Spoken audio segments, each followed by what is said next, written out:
2-3 packet cigarette ऊपर के ले आओ, कहते हुए रागनी के नौकर ने फोन काट दिया। सिगरेट वाला डरते डरते उस बदनाम मोनालिसा हवेली में आया। चारों तरफ अजीब सा सन्नाटा था। तभी सामने से एक बुजुर्ग खांसता हुआ आया। वो घर का नौकर था शायद। उसने पैसे दिए और ले लिया उससे सिगरेट। गरेट वाले की आंखें हवेली के चारों तरफ रागनी मल्होत्रा को ढूंढ रही थी, और ढूंढे भी क्यों ना, आखिर 4 दशकों से वो सबके दिल पर राज भी तो कर रही थी। काफी खूबसूरत और हसीन अदाकारा थी, पूरे भारत के कई लड़कों का ख्वाब थी। इसके पीछे कितनी अदाकारा आई और गई, पर यह है कि दिन पर दिन जवान दिखती थी।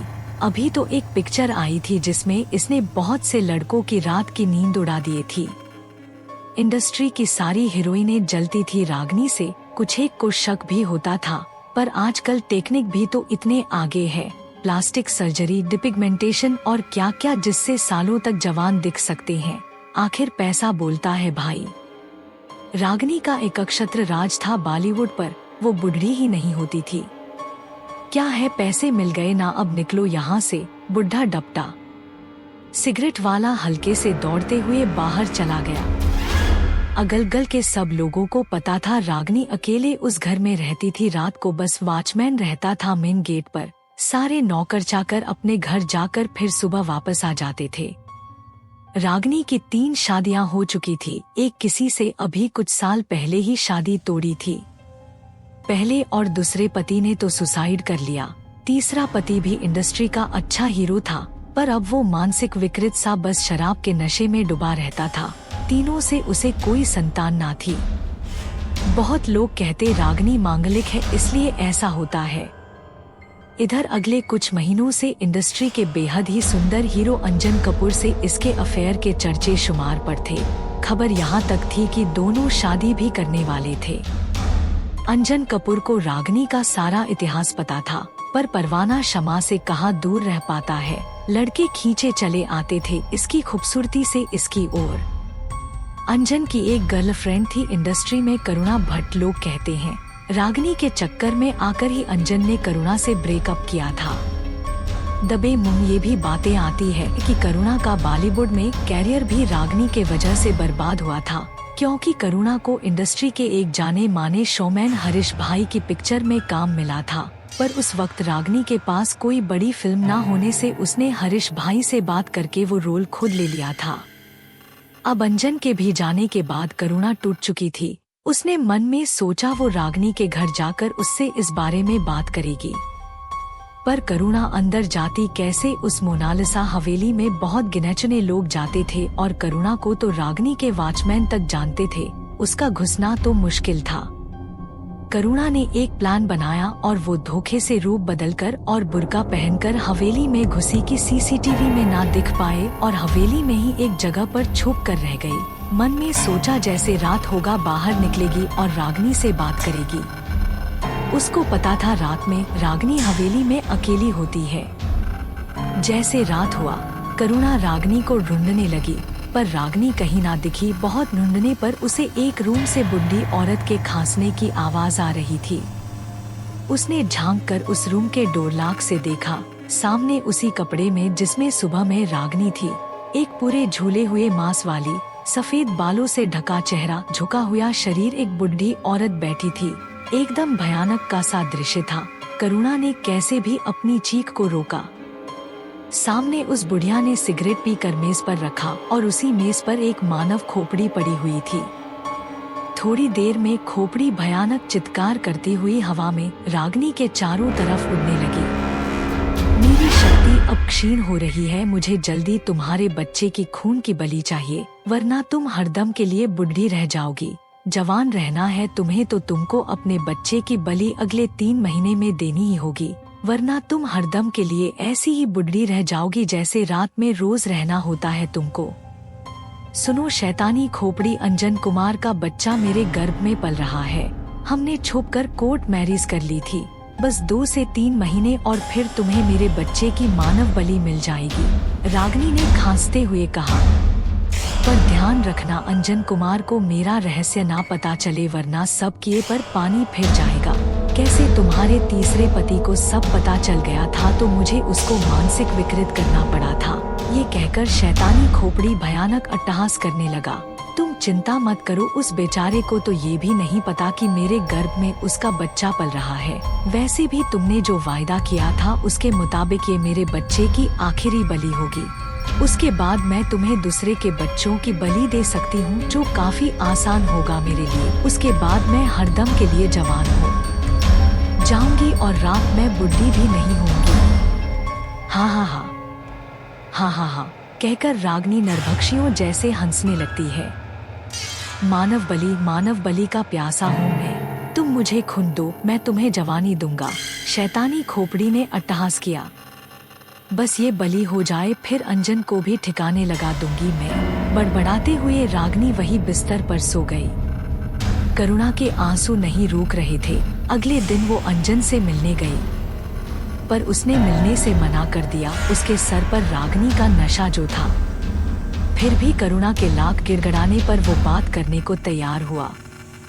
करुणा की सारी बातें सुनने पर वो बोला, करुणा बहुत हो गया, तुम रागनी का मुकाबला कभी नहीं कर सकती। तो अब तुमने हम दोनों को अलग और रागनी को बदनाम करने के लिए ये सब चीजें फैलानी शुरू कर दी।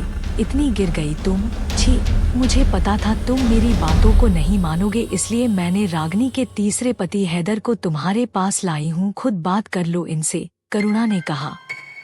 पर हम दोनों के शादी की बात करुणा को कैसे पता चली, ये तो बस मुझे और रागनी को ही पता थी।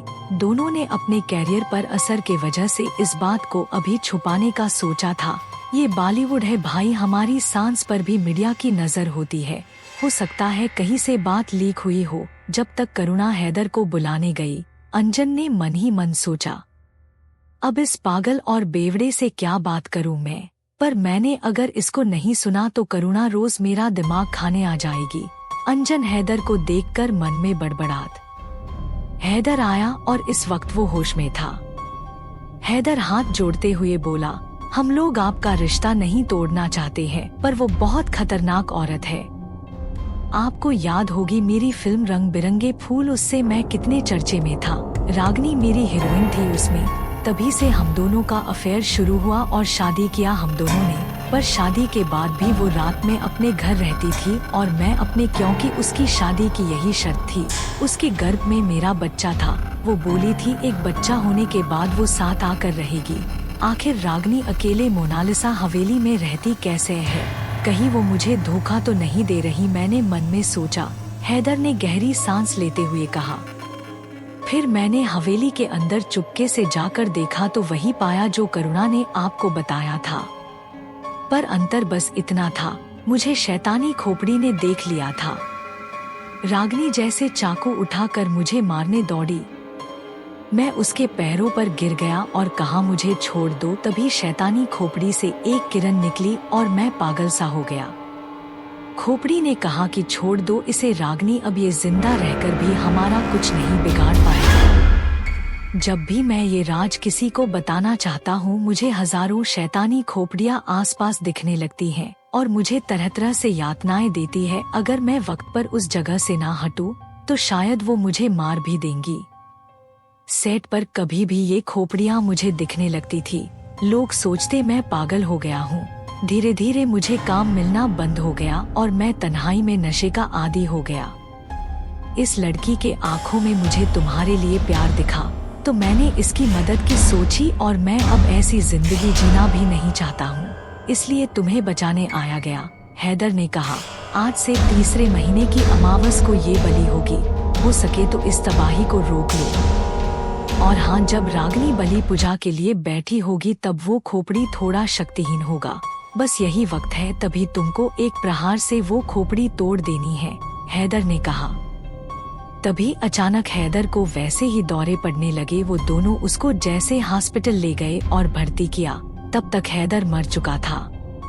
अंजन उहापों में अमावस का इंतजार करने लगा, क्योंकि जो कहानी हैदर ने बताई थी वही चाल रागनी ने उसके साथ चली थी। बच्चे का पूछने पर रागनी पहले तो सकुचाई, फिर बोली उसके गर्भ में अंजन का 6 महीने का बच्चा है, पर उसने सोचा था वो उसे सरप्राइज देगी।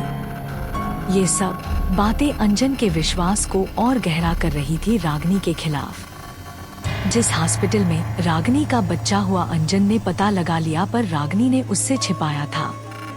आखिर आ गया वो दिन अमावस का। दोनों छुप कर गए। देखा बुढ़िया रागिनी रात के 12 बजे अनुष्ठान पर बैठी थी। आंखें बंद कर कुछ मंत्र जप कर रही थी और पास उसका नवजात बच्चा पड़ा रो रहा था।